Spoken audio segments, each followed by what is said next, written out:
뉴스 속 경제 이슈는 더 쉽고 깊게, 최신 고용 동향은 더 빠르게 전해드리는 고용브리핑 365 시간입니다. 이재동 기자와 함께합니다. 어서 오세요. 안녕하세요. 네, 오늘 어떤 이슈가 있을까요? 오늘은요, 살 좀 빼라, 화장 좀 하고 다니세요. 요즘도 참 이런 말 하는 직장 상사 있다고 합니다. 그것도요, 많다고 합니다. 시민단체 직장 갑질 119가요, 여성 직장인 3명 중 1명꼴로 이런 발언을 들어본 적 있다는 설문 결과 내놨습니다. 한국 여성의 노동 환경 대체 어디로 가고 있는 걸까요? 이슈픽에서 짚어봅니다. 네, 정말 친구 사이에도 하지 않을 말을 직장에서까지 듣는 어처구니 없는 일이 아직도 반복되고 있다는 건데요. 인식 수준이 참담합니다. 실제 조사 결과 구체적으로 어느 정도였습니까?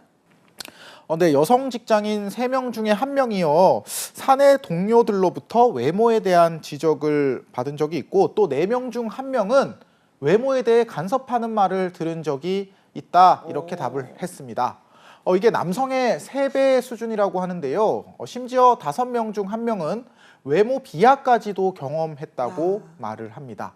이 역시 남성보다 높았고, 심지어 응답자의 6%는 직장 동료들로부터 성형수술을 해보면 어떻겠냐, 이런 말도 들었다고 합니다. 이런 상황을 나타낸 사진 한 장 준비해 봤습니다. 네, 자, 업무에 관계없는 온갖 외모 지적을 들어야 하는 현실이 그대로 담겨있는 그런 사진 말씀이시죠? 네, 맞습니다. 이게 지난 7일에요. 외모 갑질 규탄 기자회견이 열렸는데, 이 자리에서 직장 갑질 119에 제보된 외모 통계 사례를 기반으로 만든 퍼포먼스 사진입니다. 네, 직장 여성이 느낄 자괴감, 어떤 표현을 해도 부족할 것 같은데요. 이게 또 회사에다가 문제를 제기하는 것도 쉽진 않잖아요.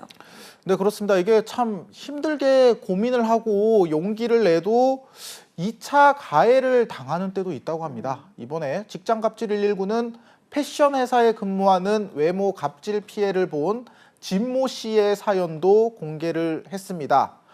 진 씨는 상사로부터 성형 안 한 것 치고 예쁘고 몸매도 좋다. 그런데 코와 앞 트임은 제발 좀 하자. 피부가 점점 안 좋아진다. 뭐 좀 바르고 다녀라. 이런 외모 지적을 무려 6개월이나 시달렸다고 합니다. 이야, 그러니까 상사를 신고하는 게 쉽진 않았을 것 같은데, 자, 그러면 회사에다가 신고를 했을 때 제대로 된 후속 조치가 있었습니까? 이게요, 또 참 회사 반응도 참 이게 정말 한숨이 나오는데, 네. 너 같은 그런 일이라면 우리 회사에 잘릴 사람 수두룩하다, 이렇게 회사가 반응을 뭐야. 했다고 합니다.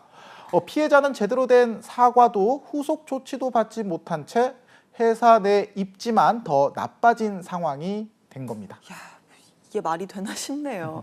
그래서 더 여성들이 이런 성차별적인 발언을 듣고도 제대로 대응하는 게 어렵고 힘든 일인 것 같습니다. 네, 맞습니다. 이게 또 성차별적인 성희롱을 당한 여성의 65.4%가요.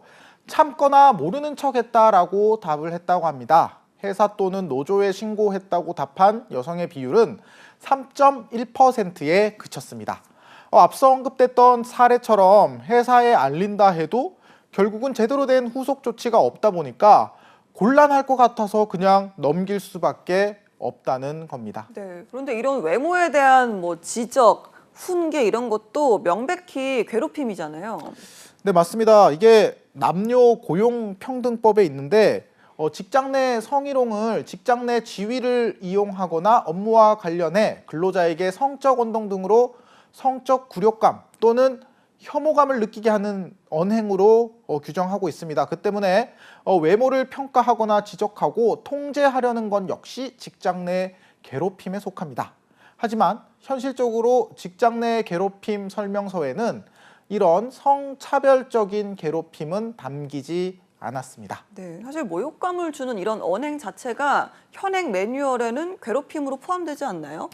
네, 그 부분은 사실 직장 내 괴롭힘의 예시로 나와 있는 게 맞습니다.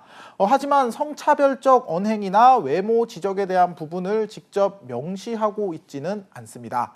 폭언이나 험담은 피해자의 명예를 훼손할 정도인지를 보는데 단체는 더 구체적인 조항이 필요하다고 말합니다. 그래서 전문가들은 직장 내 괴롭힘 관련 매뉴얼에 성차별적 괴롭힘 또한 문제라고 담아야 한다고 조언을 합니다. 네, 이렇게 기본적인 권리조차 제대로 보호받지 못하고 있는 여성 직장인들, 이런 악조건을 딛고 또 열심히 일한다고 해도 앞으로 나아가기가 쉽지 않은 상황인데요. 네, 직장에서 여성의 관리직 승진을 맡고 있는 이른바 유리천장이라는 게 여전히 참 두꺼운 게 현실입니다. 남녀 소득 격차, 여성의 노동 참여율, 고위직 여성 비율 같은 일하는 여성의 환경을 평가하는 유리천장 지수에서 우리나라는 11년째 최하위를 기록하고 있습니다. 점차 이게 개선되는 추세이긴 하지만 여성 관리자 비율은 16.3%로 OECD 회원국 36개 나라 가운데 35위입니다. OECD 비회원국인 브라질이나 인도네시아, 남아프리카 공화국보다도 낮은 수치입니다. 예, 지난해 말이었죠. 대기업에서 첫 여성 대표이사가 탄생해서 주목받기도 했던 걸로 기억하는데요. 그러고 보니까 주목받았다라는 건 그만큼 현실에서는 잘 없는 이야기다, 이런 반증인 거잖아요. 네, 그렇습니다. 이게 참 어떻게 보면 긍정적인 뉴스기도 한데 그만큼 뭐 이런 게 뉴스가 될 정도의 이런 현실을 잘 드러냈다, 이렇게 볼 수도 있을 것 같아요. 지난해 말에 삼성그룹에서 이게 최초로 비오너 일가 출신 여성을 사장으로 발탁을 했습니다. 이영희 부사장을 사장으로 승진 발령한 데 이어 9명의 여성 신규 임원도 배출을 했습니다. 이를 두고 파격적인 인사, 유리천장을 깨는 긍정적 신호, 뭐 이런 평가가 이뤄졌는데 최초, 이례적 이런 단어들이 붙은 거는 그만큼 현실에 그동안 찾기 어려웠던 사례라는 뜻이기도 하겠죠. 예, 이렇게 대기업을 중심으로 유리천장을 깨려는 시도들이 이뤄지고 있지만 사실 대부분 기업에서는 여전히 굉장히 좀 적은 상황이잖아요. 네, 그렇습니다. 이게 참 직급이 높을수록요, 여성을 찾기 힘든 게 현실인데요. 이런 현실이 한 기업 데이터 연구소의 조사를 봐도 뚜렷하게 나옵니다. 500대 기업 중 상장사 269곳의 여성 임원 비율이 10명 중 1명 수준에 그쳤는데요. 자산 2조 원 이상 대기업 16곳은요. 법을 어기면서까지 여성 임원을 선임하지 않았습니다. 이게 법에는 여성 임원을 선임해야 된다고 돼 있거든요. 그렇기 때문에 이마저도 한쪽에서는 한국의 여성 관리자 비중이 상승한 현상에 대해서 여성 관리자가 이게 늘었다기보다는 코로나 사태에 일시적으로 남성 관리자가 좀 줄어든 영향 아니냐, 이런 분석도 나옵니다. 그렇군요. 자, 그렇다면 이렇게 유리천장이 두꺼운 이유 어떻게 봐야 될까요? 현장의 많은 직장 여성들은요, 유리천장이 견고한 이유로 출산과 육아를 위한 경력 단절을 언급을 했습니다.